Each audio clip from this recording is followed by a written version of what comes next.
السلام عليكم. خبر مفرح للناس اللي كاينين في اسبانيا اللي ما عندهمش الوثائق، يعني مازال ما تسواش الوضعيه ديالهم. الحكومه الاسبانيه خدات واحد القرار باش غادي تسوي الوضعيه ديال نصف مليون شخص، 500 الف شخص بدون وثائق، بدون يعني ما عندوش اوراق. هذا القرار خداته، وهذه اول مره كيوصل هذا العدد هذا 500 الف شخص. يعني الا عندكم حبابكم في اسبانيا اللي عنده ولده ولا بنته وحارقه لاسبانيا ومازال ما مصوباش الاوراق، هذه فرصه باش يعني باش تعلموهم بان راه كاين واحد القرار غادي يخرج، راه خرج وغادي يبدا في افريل 2026. يعني من ابتداء من افريل 2026 غيكون عندهم الحق انهم يدفعوا طلب لتسويه الوضعيه ديالهم.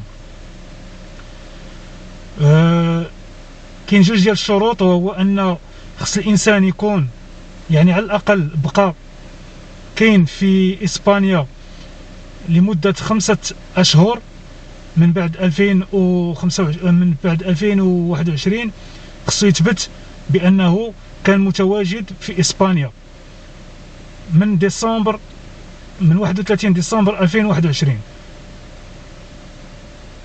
والحاجه الثانيه وهي السجل العدلي او السجل الجنائي، خصو يكون عنده نقي. هادو جوج ديال الوثائق خصهم يدلي بهم الانسان اللي كاين في اسبانيا باش تسوى ليه الوضعيه ديالو.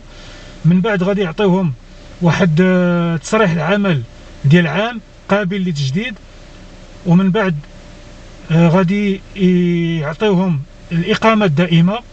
ومن بعد ملي تستوفى فيهم يعني عدد ديال السنين غادي اللي بقاو فيها في اسبانيا. كنعرفوا بان في اسبانيا كتاخذ الجنسيه على 10 سنين. الا تبتي لهم بانك كاين 10 سنين قبل او لا كملت المده ديالك ديال التواجد ديالك في اسبانيا ب 10 سنين، انا داك يمكن لك تقدم تقدم الملف ديالك وتاخذ الجنسيه ديالك. هذا قرار دارته الحكومه الاسبانيه، والصحافه هنا في كندا راه تكلموا على هذه القضيه هذه، وغنخلي لكم في الاخر الفيديو الصحافه الكنديه اللي تكلمات على هذا الموضوع هذا. يعني هذه فرصه جميله وما تتعودش الناس اللي كاينين في اسبانيا بدون وثائق. ونتمنوا ان ان شاء الله حتى هنا في كندا يجي واحد النهار وتم التسويه ديال الوضعيه ديال الناس اللي كاينين هنا في كندا. واخا ما عمر كندا ما دارتها، ولكن نتمنوا ان شي نهار تجي شي حكومه، ولا هذه الحكومه هذه ربما تاخذ شي نهار شي قرار وحتى هي تصوب الاوراق ديال الناس اللي كاينين هنا في اسبانيا. يعني نخليكم على خير اللي كاينين هنا في كندا. عفوا.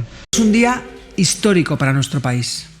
Estamos reforzando un modelo migratorio basado en derechos humanos, en integración, en convivencia y compatible con el crecimiento económico y con la cohesión social. Bon, il se passe des choses en Espagne en ce moment. Le gouvernement de gauche de Pedro Sánchez qui vient d'approuver aujourd'hui un décret qui va permettre de régulariser plus d'un demi-million, régulariser la situation de plus d'un demi-million de personnes qui sont sans papier. Une mesure qui est prise pour lutter, entre autres, contre la pénurie de la main-d'œuvre dans le pays. On va rejoindre Romain Chauvet, qui est journaliste à Madrid. Romain, bonjour. Oui, bonjour Christian. Bon, c'est quand même assez inusité. Je pense que c'est une première. Hein? C'est beaucoup de personnes à régulariser, 500 000. Comment est-ce qu'on va y arriver? Oui, et vous savez, Christian, les autorités nous disent autour de 500 000, mais selon des estimations, il y aurait peut-être plus de 800 000 personnes sans papier en Espagne. Alors, on n'a pas de chiffre exact, donc vous voyez que ça pourrait être encore plus que ce nombre-là. Alors, à compter du mois d'avril, ces gens qui résident déjà en Espagne mais qui sont sans papier pourront donc appliquer dans ce programme, si vous voulez. Il y a plusieurs conditions, notamment ne pas avoir de casier judiciaire et avoir séjourné en Espagne au moins 5 mois avant le 31 décembre 2025. Il faudra prouver ces 5 mois de présence sur le territoire espagnol. Alors, c'est peut-être là où ça va se compliquer pour ces gens-là qui vivent sans papier. Donc, on va leur donner, si vous voulez, Christian, un permis de travail temporaire d'1 an renouvelable et ils pourront par la suite avoir accès à la résidence permanente ou à la citoyenneté canadienne. Les autorités nous disent que ce processus-là va être très rapide, qu'ils pourront par la suite travailler très rapidement dans n'importe quel emploi partout en Espagne, parce que comme vous le disiez, on veut vraiment pallier à cette pénurie de main-d'œuvre ici en Espagne. Vous savez, la situation économique s'est améliorée ces dernières années, après des années de crise ici en Espagne, entre autres grâce à l'immigration. Donc on veut vraiment consolider tout cela et également les faire participer au système parce qu'évidemment, ils paieront des taxes une fois qu'ils seront régularisés dans le pays. Et ça, c'est directement lié à ce qui se passe aux États-Unis en ce moment, c'est-à-dire les Latino-Américains qui se voient fermer la porte des États-Unis se dirigent maintenant davantage vers l'Espagne pour réclamer l'asile ou réclamer une terre d'accueil. Oui, absolument, parce que vous savez, sur ces 500 000 ou plus personnes qui vivent sans papier ici en Espagne, on estime que la grande majorité viennent d'Amérique du Sud, notamment de la Colombie, du Pérou, du Honduras ou encore du Venezuela.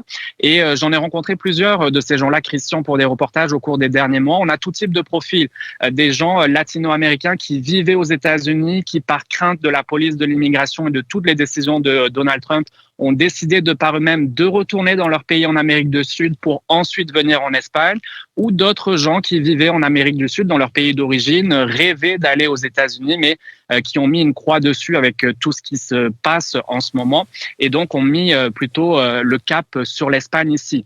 Il faut dire que leur arrivée ici est facilitée, Christian, parce que beaucoup me disaient on arrive ici avec en tant que touristes, ils n'ont pas besoin de visa pour la plupart d'entre eux, donc ils restent 3 mois avec ce cadre-là de tourisme, mais ensuite ils restent plusieurs mois, plusieurs années sans papier avant de se déclarer ou non auprès des autorités. Ils parlent la même langue également, ce qui facilite l'intégration. Et ils ont une culture également similaire. Donc oui, on voit une augmentation ici en Espagne depuis le retour de Trump à la Maison-Blanche. Donc on troque le rêve américain pour le rêve espagnol. Mais les Espagnols, eux, comment est-ce qu'ils vivent ça, l'arrivée massive des migrants? Je vous dirais que c'est très partagé. Évidemment, ça dépend de certaines régions. Vous savez, aux îles Canaries, par exemple, il y a beaucoup de Latino-Américains qui vont aux îles Canaries. Les îles Canaries qui reçoivent également beaucoup d'afflux d'Afrique par des bateaux de migrants qui arrivent également. Alors là-bas, le discours est plutôt anti-immigration chez certaines personnes. Je vous dirais que c'est très tranché les avis, mais c'est en tout cas l'immigration désormais la préoccupation principale des Espagnols. Et c'est nouveau ça en Espagne. Donc ça agite beaucoup la société, le débat public. Alors il y a des gens qui disent, écoutez, ces gens-là vivent déjà en Espagne sans papier, travaillent pour la plupart également sans papier. Donc autant les régulariser et qu'ils contribuent en payant notamment des impôts. Et puis vous en avez d'autres, notamment l'extrême droite ici en Espagne, Vox qui est très contre l'immigration. On a même parlé de réémigration d'immigrants de première, deuxième génération l'année dernière. Alors aujourd'hui, on a évidemment décrié cette décision et la droite également ici en Espagne qui a critiqué la décision du gouvernement de gauche et qui a dit que ça allait entraîner d'autres arrivées irrégulières avec ce programme-là en Espagne. Alors vous voyez que les avis sont très divisés ici en Espagne, mais il faut dire, Christian, que c'est le dernier pays en Europe qui ouvre la porte à tous ces gens-là parce que on voit les pays en Europe se fermer les uns après les autres avec cette montée de l'extrême droite, des partis anti-immigration. Alors l'Espagne fait vraiment cavalier seul dans l'Europe ici. Et avant, il y en avait ces Latino-Américains qui se dirigeaient vers l'Argentine. Mais l'Argentine s'est fermée aussi. Romain Chauvet, journaliste à Madrid, merci beaucoup de nous avoir expliqué tout ça. Plaisir. Au revoir.